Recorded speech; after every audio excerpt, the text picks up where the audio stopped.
And it takes some of our students a long time to write a sentence. So in that situation, when we're more assessing the reading skills, maybe they need to tell us, maybe we need to make that more verbal instead of that being a written task.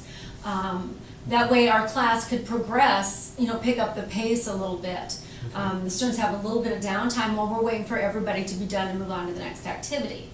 That's one of the biggest things that I think about. How can we get them to working at it around the same pace? Kind of going off of what you just said there, I know that there's, I know you use iPads in your classroom. Do any of your students use I'm thinking of like the dragon dictation or one of those where they can just kind of say, that one's kind of tricky because if they don't enunciate clearly and whatever, it doesn't necessarily work all that well, but any of those assistive type technologies. We do use the dragon dictation. We had a student last year that used it quite a bit. Okay. I never thought about using that with this class. That's a good idea because that would be an instance where it might speed up. Just to speed it up. Yeah. Then it's like if one student's using it and then, four more want to do that, but. Which we can use technology with them in a different way, perhaps. Make it available for looking up definitions of words. Sure. So the kids always like technology. I'm going to a conference on Tuesday in Des Moines about incorporating technology because the gap between the special ed kids and the general ed kids is so big. That's one of the goals of our superintendent. So using technology. While we're just kind of on this, how many iPads do you have in your classroom? 3. We have 3 iPads. Then I have a personal iPod I bring in. Okay, and you have 11 students in this class. How many do you have in your roster total? Oh, 12 maybe? So you have 12. So there could actually be a need for, for that many more. Possibly, potentially, well, depending on the student. Are you going to put a good word in for us? Might have to. Okay. Based on my observations, I'm highly impressed. Your students are focused, on task, actively engaged, everything that anybody's looking for. Are there any goals or different ideas you've taken from our conversations or that we've had in this particular course to maybe, to use as a reflection for you to kind of move forward? Has this been a good process for you? I think it has. It's made me think more about our class. I really liked last time we talked about the seating arrangement. I think at the quarter time, I didn't want to do it until there was a need for it. So at quarter time, I think we're going to change up the seating a little bit. And I think also incorporating more technology into the class. I might go to Mr. Jepson asking for some more iPads. And he's so good about coming into the class to observe. So, and you're good about observing. And we had the Grant Wood person come in again this week. And, it's just, if the kids have such a hunger for this, you want to feed it while it's there. So, yeah. Well, it's good to hear. And like you just said that, and I talked about it as well. I think that assistive technology piece could really help the class keep progressing at the rate that, because we're already, I believe from what I understood before about this program is that the class periods were kind of set for like an hour.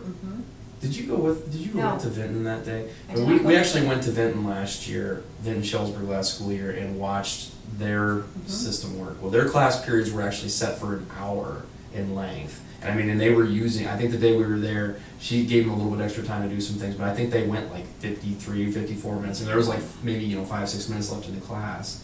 With our class periods only being 45 minutes, yeah. We have to keep, to keep moving forward at the rate that the program demands. To get the best results, we have to do what we can to maximize our time. So. And I'm under Tipton, the neighboring school district, is sending people up to look at the program. Oh wow! So Grant Wood suggested that. Yeah. So I also thinking back to technology.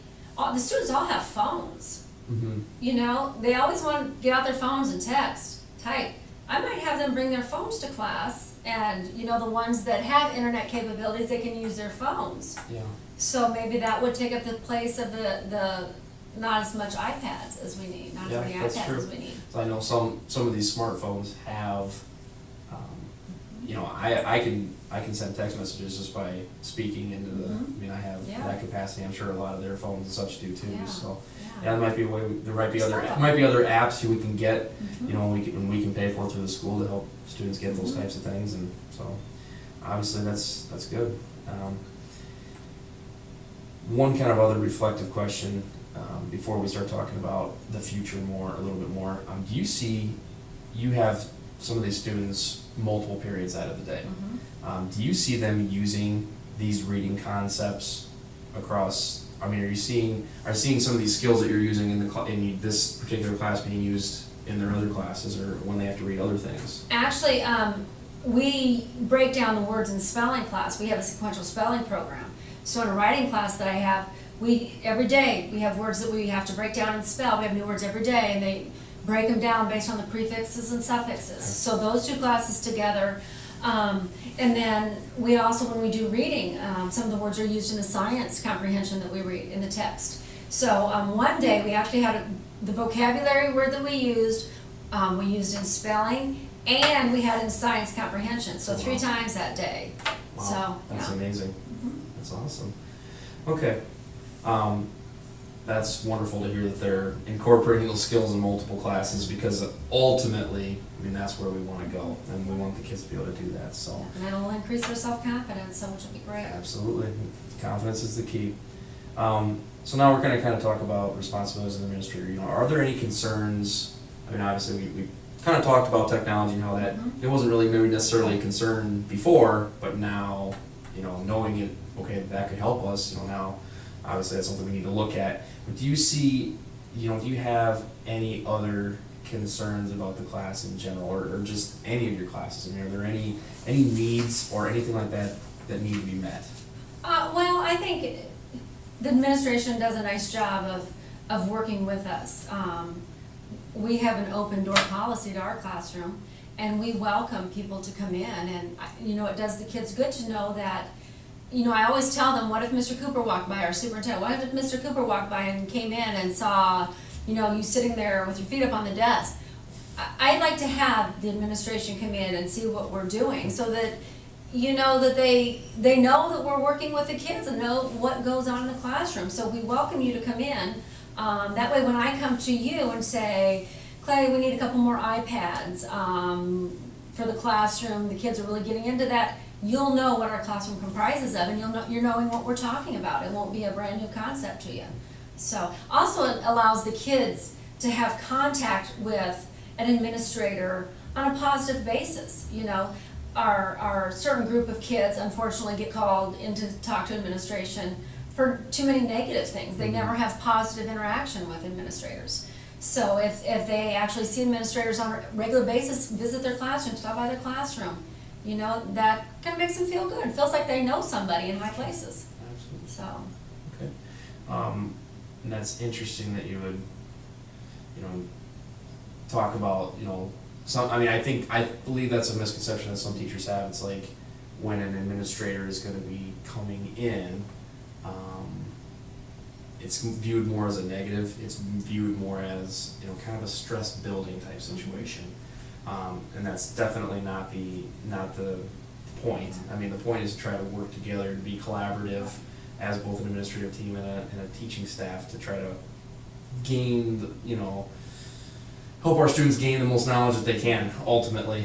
And we're adults, so if we have problems wrapping our brain around an administrator coming in, imagine what the kids feel. You know, they don't have that logic to, okay, maybe they're not here to look at me. Right. They automatically think, oh, he's here to watch me. So, you know, if the kids feel comfortable with administrators coming in, that's fantastic. Right. And I believe it's probably a good idea, maybe even, you know, the day before an administrator comes in, probably even to take a second. I know we're talking about how time is so, you know, we're strapped for time, and even just to kind of, or even just have, you know, myself or whoever's, you know, kind of in the classroom with you that particular day, just talk for 20 seconds about, okay, this is why we're here, and this is, you know, we just want to gain an understanding of where you guys are at and things that we need to do to try to move forward. So I think it's just kind of alleviating that stress would be a good thing. One question that I kind of gained off of, you know, your what you talked about there, as far as what you'd like to see from a report. I mean, how often, I'd like to kind of get a time frame. How often do you think it would be important to have, as I think that's a wonderful idea. I mean, some administrators might be hesitant to say, okay, we need some new things in this class, or we need to buy something or purchase something just because it's like, well, you're misinformed. I mean, an administrator might be misinformed about the need. So being in the classroom, okay, yeah, we have students that they write too slowly for this particular class. Yeah, they can work on writing it somewhere else. But for this class, they need to, progress quicker, so we need the assistive technology to move quicker. Mm-hmm. Knowing so that time important. is so precious in a class like that, time is just... Yeah. So how often do you think it would be, I mean, I can sit here and say, well, I think I should be in every classroom once a week. Well, how often do you feel, it would be beneficial for an administrator to be in your classroom? Once a week. Okay. I think once a week would be fantastic. It would make me accountable, but it would also make the kids accountable. Mm-hmm. It would, I think, help kids with attendance issues, and we do have kids with attendance issues. We have some kids that miss 1 day a week. If they know an administrator's coming, okay, I can't be gone, 2 weeks in a row. So I think that would help, and it would help rapport with the administration teachers, the administration, and the students. So I think it would be great. I know that's asking a lot because, administrators, you guys have other jobs to do, and if you have 20 classrooms in the high school, there's, how much time is that taken up? So I know that wouldn't be possible, but that would be ideal. Absolutely. Okay. Well, I think that's pretty much all we have, and again, thank you very much. Welcome back anytime. All right.